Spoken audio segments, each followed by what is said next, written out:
우리 정민근 한국연구재단 이사님께 여쭙겠습니다. 사업 중에 보니까요, 전문 경력 인사 초빙 활용 사업이라는 게 있습니다. 네, 이 초빙 활용 사업, 이 목적이 뭡니까? 이게 어떤 사업인가요? 본 사업은 과학기술 분야, 인문사회 분야, 과학기술과 인문사회 정책개발, 조사연구 분야를 대상으로 전문가를 지역대학에서 활용하는 것으로 되어 있습니다. 지역대학교에서 활용하기 위해서. 수도권 제외한 지역대학. 네.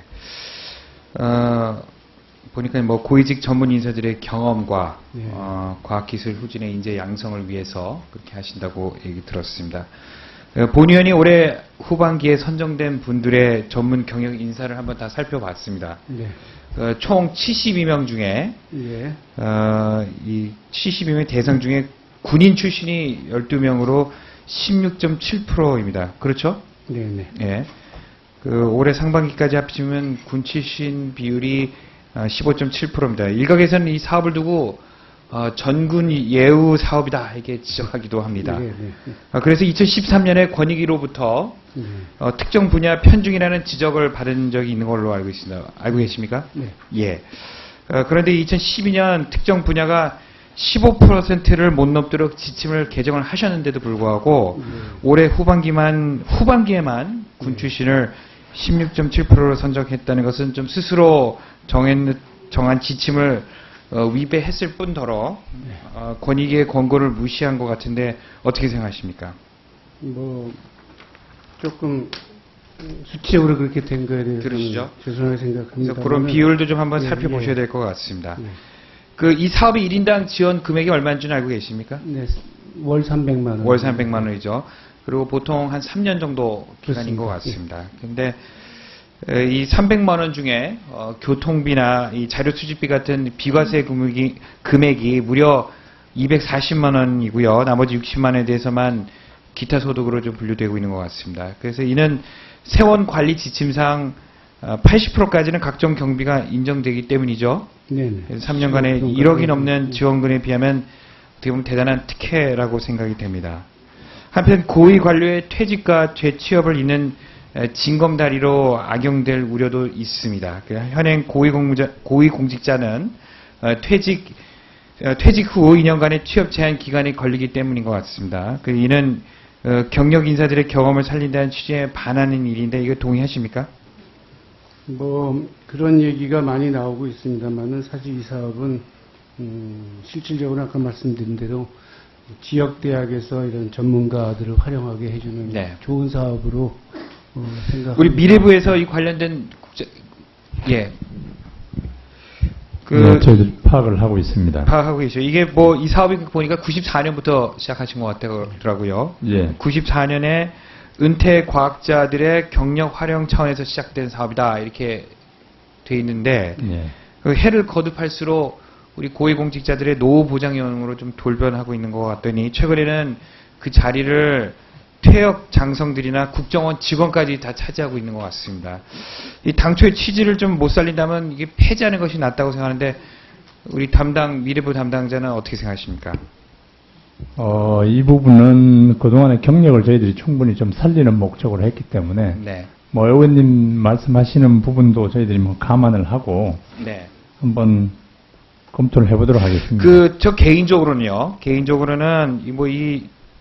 죄송합니다. 이렇게 말씀드려도 되는지 모르겠습니다만 현상이 그렇기 때문에 그런데 이 퇴직자분들의 용돈벌이 이런 것이 아니라 이런 분들의 이렇게 보니까 강의 한번 하고 이렇게 하시는 경우가 많은데 실질적으로 이분들의 어떤 경험이나 노하우를 연구에 참여하거나 그죠? 연구에 참여하거나 아니면 자문을 좀 받아서 이분들의 브레인을 좀 연구에 조금 이렇게 응용하는 것이 좀 더 낫지 않겠나. 그리고 또 계약 단계에서도 좀 그런 것들이 좀 강제는 표현은 그렇습니다만 조금 이분들의 어떤 이런 노하우들을 좀 들어갈 수 있게끔 유도하는 것이 어떨까 하는 제 응용인데 한번 이것도 한번 검토해 보시면 어떤가 말씀드려봅니다. 이 부분은 각 강의뿐만 아니라 그러니까 지방에 있는 기관이 또는 그 전문 경력 인사를 요청하는 그런 부분이 많기 때문에 그래서 이런 사업을 그렇게 자꾸 이렇게 용돈벌이식이나 이게 뭐 한쪽으로 자꾸 치우치고 이런 부분이 있다면 이런 것도 방향을 좀 전환하거나 응용하거나 아까 제가 말씀드렸던 이분들의 노하우를 강의 수준보다는 조금 더 이분들의 경험을 좀 응용할 수 있는 부분들을 좀 한번 검토해 보시는 게 어떤가 말씀드려 봅니다. 예, 강의뿐만이 아니고 연구 뭐 전반적으로 하는 걸로 알고 있습니다. 예, 알겠습니다. 한번 그거 다시 한번 검토해 주시고요. 우리 그 강성모 총장님께 여쭤봅니다. 그 나로 3차 위성은 그 카이스트 인공위성센터가 총괄 제작하고 운영한 게 맞죠? 네, 그렇습니다. 그 1, 2차에 실린 위성은 총 127억 소요된 거에 비해서 3차 위성은 총 20억 원이 소요된 걸로 알고 있습니다. 그렇죠? 네. 그 제작 기간도 1, 2차 위성은 한 8년이 걸렸는데 3차 위성은 한 2년에 불과했고 위성의 수명도 1, 2차는 2년이었는데 3차 위성은 1년인 걸로 알고 있습니다. 맞습니까? 계획을 그렇게 한 걸로 알고 있습니다. 게다가 3차 위성의 가장 중요한 목표도 지구의 원격 탐사에서 국산 검증을 이 카이스트에서 만든 이 인공위성 이 역할 이게 어떻게 된 겁니까? 이게 원래 그렇게 역할이 그냥 단지 한편으로는 이게 워키토키만 그냥 통신만 했다 이런 비판도 있거든요. 이거 왜 이렇게 된 겁니까? 이게 왜 제작비와 수명이 대폭 이렇게 무언가에 쫓기듯이 이렇게 다 줄어들었고 이렇게 수명도 다 대폭 줄어든 이유가 뭡니까?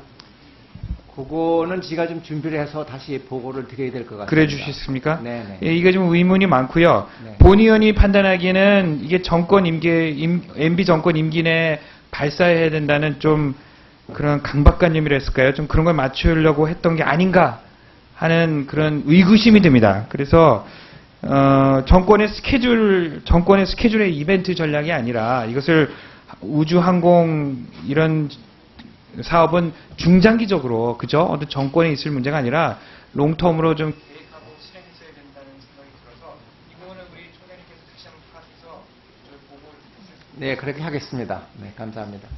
예, 정호준 위원님 수고 많으셨습니다. 다음 강길부 위원님 질의해 주십시오.